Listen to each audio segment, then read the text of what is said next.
What's up, everyone? Welcome to the Power Play with CJ. I think we're focusing on rumors the Pittsburgh Penguins are interested in trading for Jordan Staal. Yes, that Jordan Staal, the same Jordan Staal they traded away, going on 3 years ago, and I think looked amazing. Looked like they won that one. They gave up, or the Carolina Hurricanes gave up Brian Dumoulin, Brandon Sutter in the 8th overall pick, turned out to be top prospect Derek Pouliot. Then a couple days later, Carolina re-signed him to a 10-year, $60 million extension that, in my opinion, is one of the worst deals in all of hockey. Now, having said all that, I think this is a just stupid thing to even consider.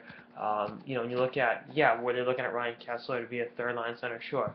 But you look at the salary cap, there's so much money tied up in Crosby and Malkin, rightfully so, they're big-time players, that pumping that much money to a third-line center is just ludicrous. And, I think you look at a guy like Staal, I think he's by no means worth the amount of money he's making, and that's just that. I think, to go a step further, you have other areas you need to address. Trading for Staal doesn't do that. And before they say, well, they can move him away, they tried that in Pittsburgh and it didn't work out. Why is it going to work out now after he's been in Carolina? It just proves Jim Rutherford's the biggest idiot on the planet. Not only does he trade all that for Jordan Staal and then sign him to a stupid deal in Carolina, he gets a job in Pittsburgh and trades for him again.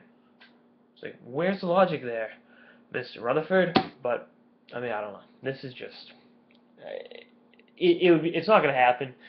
Pittsburgh has no cap room. They have to convince Carolina to eat a contract, and that's not happening considering Carolina's not exactly in looking for to deal for big money. And this is one of those things. Eric Staal could be on the move. And, maybe they get rid of both Staals. Big reason why they came together was because they wanted to play together. And, it could go from having two Staals to having no Staal. When the irony is they're the second and third best Staals in the NHL. Go figure, right? That 10 years, $60 million. I look at that figure, and it's like, how drunk was Jim Rutherford? Yeah, let's give Jordan Staal $60 million. He couldn't have given a bridge deal or something and then gone there instead of, paying him that much. There's a lot of money, and then there's a lot of money. This is just asinine that he's making that kind of dough. It's not the worst deal in hockey. I think David Boland and Brooks Orpik have that market cornered, but it's up there, and it's a bigger cap hit than, those two deals. It's just, I can't wrap my mind around it.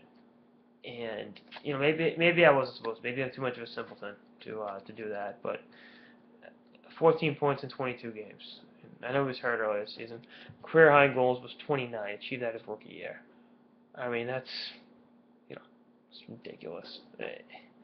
Hands down, just an absolute erroneous contract. And hey, Carolina gave up a lot to get him, and apparently Pittsburgh's going to give up a lot to bring him back. So we'll see what happens.